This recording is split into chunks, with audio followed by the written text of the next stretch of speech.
नमस्कार। ब्रश और कुल्ला करने के बाद भी दिन भर आती है मुंह से बदबू, तो फिर आपको आवश्यकता है अपने पाचन तंत्र और अपनी पूरी ओरल कैविटी के हाइजीन को मेंटेन करने की।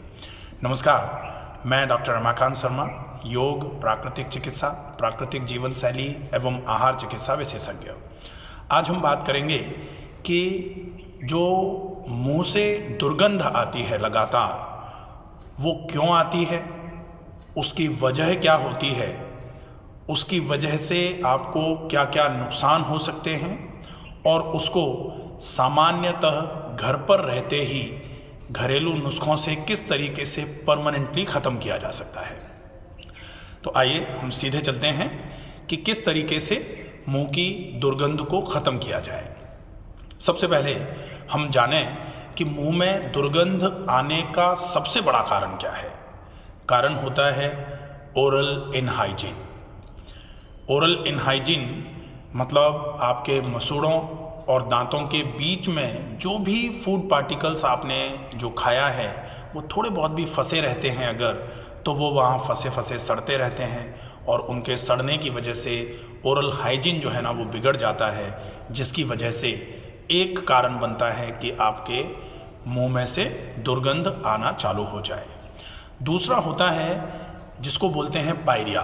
पायरिया का मतलब होता है आपके गम्स में लगातार इन्फ्लेमेशन रहने की वजह से लगातार खून, जो वीनस ब्लड जो है वो प्रॉपर तरीके से ऑक्सीजनेटेड नहीं हो पाता है, ब्लड का सर्कुलेशन रुकना चालू हो जाता है और भरा हुआ खून जो है वो सड़ना चालू होता है, जिंजीवाइटिस करा देता है। जो आपके मसूड़े हैं उन पे इन्फ्लेमेशन होना चालू हो जाता है, मसूड़े फूलना चालू होते हैं और ऐसे कंडीशन में जब आप ब्रश करते हैं तो मसूड़ों से ब्लीडिंग होना चालू हो जाती है और मुंह में से दुर्गंध भी पूरे दिन आती रहती है।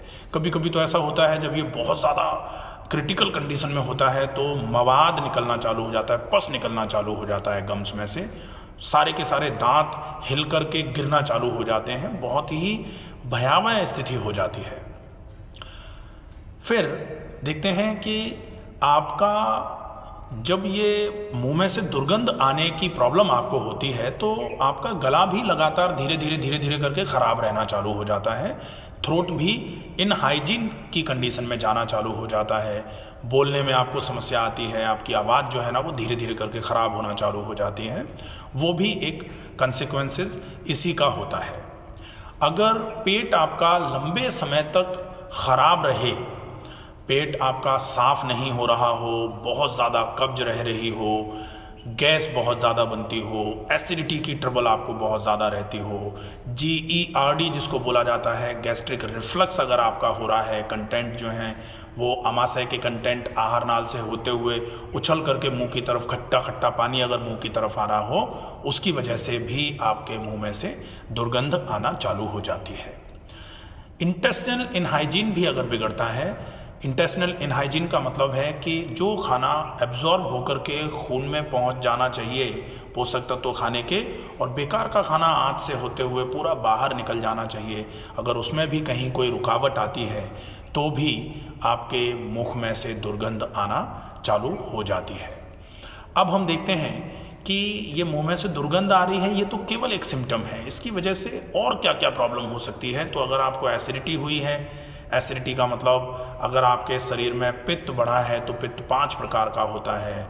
पाचक पित्त की वजह से पाचन बिगड़ जाएगा, रंजक पित्त की वजह से खून खराब होना चालू हो जाएगा, हीमोग्लोबिन कम होना चालू हो जाएगा, भ्राजक पित्त की वजह से आपकी त्वचा से संबंधित समस्याएं होना चालू हो जाएंगी, साधक पित्त की वजह से आपको ब्रेन से रिलेटेड प्रॉब्लम्स होना चालू हो जाएंगी, याददाश्त कमज़ोर होना चालू हो जाएगी, डिप्रेसिव फीलिंग हो सकती है, एंग्जाइटी हो सकती है, और आलोचक पित्त की वजह से आपकी आँखों से रिलेटेड समस्याएं आना चालू हो सकती हैं। ये सारी की सारी प्रॉब्लम्स आना चालू हो सकती हैं अगर आपके मुंह में से दुर्गंध आ रही है, क्योंकि मुंह में से दुर्गंध आना तो केवल एक सिम्टम है। ये सिम्टम क्यों है? क्योंकि कुछ शरीर में अंदर बिगड़ रहा है, और शरीर में जैसे कमरे में से अगर बदबू आ रही है तो वो बदबू केवल एक सिम्टम है जो ये बता रही है कि कमरे में कुछ गड़बड़ हुआ है, और कमरे में क्या गड़बड़ हुआ है ये हमें पहचानना है, हमें रूल आउट करना है, हमें आइडेंटिफाई करना है, और उस प्रॉब्लम को ख़त्म करेंगे तब कमरे की बदबू ख़त्म होगी। ना कि ऐसा सोचें हम कि कमरे में से बदबू आ रही है, रूम फ्रेशनर लिया और छिड़का और चलो अब खुशबू आ रही है, अब ठीक है। लेकिन अगर बदबू वहाँ मरे हुए छिपकली की वजह से, मरे हुए चूहे की वजह से आ रही होगी, तो जैसे ही खुशबू का असर ख़त्म होगा बदबू फिर आना चालू हो जाएगी।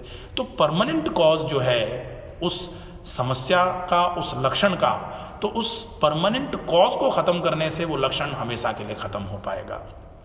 हम यहाँ यही जानने की कोशिश करेंगे कि ये परमानेंट कैसे ख़त्म होगी मुंह की दुर्गंध जो है।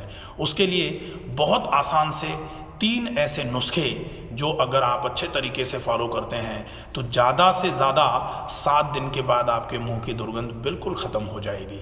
सबसे पहला है ऑयल पुलिंग। ऑयल पुलिंग में आप जैसे ही तेल को गुनगुना करके मुंह में भरें और मुंह में भर के उसको 5 मिनट से 10 मिनट के लिए ज़ोर से चलाएं मुंह को। Oil pulling by doctor Ramakant Sharma, पूरा एक वीडियो है, आप उसको देख सकते हैं। उसमें आपको समझाया गया है कि ऑयल पुलिंग करनी कैसे है, ऑयल पुलिंग क्यों आवश्यक है, और मुंह की दुर्गंध को तो ख़त्म कर ही देगी, उसके अलावा वो बहुत सारे और काम भी करती है। तो ऑयल पुलिंग कैसे करना है, how to do oil pulling, आप सर्च कर सकते हैं oil pulling by doctor Ramakant Sharma. दूसरा है, आप नीम की दातुन को चबा लीजिए। नीम का डंठल जो होता है उसको चबाइए, और नीम के डंठल को चबाने से जो सलाइवा के साथ में नीम का रस मिलेगा, जैसे ही आपका सिंपैथेटिक एक्टिविटी और पैरासिम्पैथेटिक एक्टिविटी, पैरासिम्पैथेटिक एक्टिविटी जैसे ही आप मुंह में कुछ भी डालते हैं, पैरासिम्पैथेटिक एक्टिविटी उसको लुब्रिकेट करने के लिए, उसको बोलस जैसा बनाने के लिए, उसको पतला करने के लिए आपके मुंह में से पानी और म्यूकस निकालना चालू कर देती है। ये तो होती है पैरासिम्पैथेटिक एक्टिविटी। सिंपैथेटिक एक्टिविटी का मतलब होता है जब आप बहुत ज़्यादा क्रोध में होते हैं, जब आप बहुत ज़्यादा एंग्जाइटी में होते हैं, जब बहुत हड़बड़ी में होते हैं, ऐसे समय में आपकी सिंपैथेटिक एक्टिविटी एक्टिव फॉर्म में काम कर रही होती है। उस समय आपका मुंह सूखना चालू हो जाता है। तो जब भी आपका मुंह सूखे, आप मान लीजिए कि कहीं ना कहीं एंगर या एंग्जाइटी या आपको हड़बड़ी का कुछ ऐसा लग रहा है, जिसकी वजह से आपका सिंपैथेटिक सिस्टम जो है ना, ऑटोनॉमिक नर्वस सिस्टम का ये जो पार्ट होता है, ये एक्टिवेटेड फॉर्म में है, तो उसकी वजह से आपका मुंह सूखना चालू हो जाता है। तो जैसे ही आप वो नीम की डंठल को चबाएंगे, जैसे ही नीम की डंठल आप मुंह में रखेंगे, पैरासिम्पैथेटिक एक्टिविटी जो है ना, पानी और म्यूकस निकालना चालू कर देगी, और जैसे ही आप उसको दांत के बीच में भींचेंगे तो उसका रस निकलना चालू होगा नीम की डंठल का। वो रस जो है वो लार और म्यूकस के साथ में मिलेगा, पानी और म्यूकस के साथ में मिलेगा उसका रस। तो वो नीम का रस पूरे के पूरे मुँह में जो जितनी भी इनहाइजीनिक कंडीशन है, आप वो चबा करके जो रस बन जाए उससे अच्छे तरीके से इस तरीके से पूरे मुंह में चला दीजिए। जिनके दांत कमज़ोर हो रहे हैं, लंबे समय से जिनके मसूड़े ख़राब हो रहे हैं, ऐसी कंडीशन में ये जो प्रोसेस है ये बहुत अच्छे तरीके से काम करता है। तो आप इसको दिन में 1 बार तो कर ही सकते हैं, कभी भी अगर पॉसिबल हो जाए तो 2 बार करिए। आपके मसूड़ों में कोई प्रॉब्लम आ रही है, आपके दांतों से संबंधित कोई समस्या है, आपको छाले हो रहे हैं, या फिर आपकी जीभ पर बहुत ज़्यादा कोटिंग आ रही है, जीभ बहुत ख़राब हो रही है, आपको टेस्ट किसी चीज़ का नहीं आ रहा है, आपका गला बहुत लंबे समय से ख़राब है, ऐसी सारी कंडीशंस में ये बहुत इफ़ेक्टिवली काम करेगी। प्लस ये आपके मुंह की दुर्गंध को बिल्कुल ख़त्म कर देगी। तो 2 चीज़ें हो गई, एक ऑयल पुलिंग और दूसरा नीम की दातुन। तीसरा होता है, कैसे भी करके आप अपनी आंतों को बिल्कुल साफ़ कर लीजिए। आंतों को साफ़ करने के लिए बहुत सारी चीज़ें हैं। आप ज़्यादा मात्रा में पानी पीजिए, लगभग 10 से 15 दिन के बाद आंतें अपने आप ही धीरे धीरे करके साफ़ होना चालू हो जाती हैं। दूसरा, आप बहुत मोटे आटे की रोटी खाइए, वो भी आपकी आंतों को साफ़ कराने में हेल्पफुल रहता है। फिर आप सब्जी की क्वांटिटी ज़्यादा कर दीजिए, आप सलाद ज़्यादा मात्रा में खाइए, आप फल दिन भर में जो भी सीजनल फल होते हैं, लोकल फ्रूट्स जो होते हैं, जहाँ आप रह रहे हैं वहाँ के आसपास जो ईजिली अवेलेबल होते हैं वो फ्रूट्स, हमको ये नहीं देखना है कि हम कश्मीर में नहीं रह रहे हैं तो हम कश्मीर से फल मंगा के यहाँ खाएं, ऐसा कोई ज़रूरी नहीं है। जो भी सीजनल फ्रूट्स होते हैं, जो भी लोकल एरिया में अवेलेबल फ्रूट्स होते हैं, आप उनको अच्छे तरीके से खाइए, वो बहुत अच्छा रहेगा। साथ में आप कोशिश ये करिए कि खाने को बहुत ज़्यादा चबा करके खाया जाए। Digestive system by doctor Ramakant Sharma, ये एक वीडियो है जिसमें आपको पूरा ये समझ में आता है कि आप अपने केवल डाइजेस्टिव सिस्टम को सुधार लीजिए, आपका पूरा का पूरा शरीर बहुत अच्छे तरीके से मजबूत होना चालू हो जाता है। तो ये 3 चीज़ें हुई। आप इन तीनों का बहुत अच्छे तरीके से अगर उपयोग करते हैं तो निश्चित ही आपकी जो मुंह की दुर्गंध की समस्या है वो धीरे धीरे करके ख़त्म होना चालू हो जाएगी।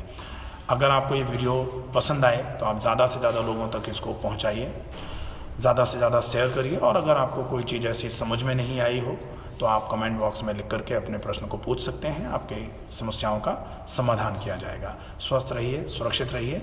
धन्यवाद। नमस्कार।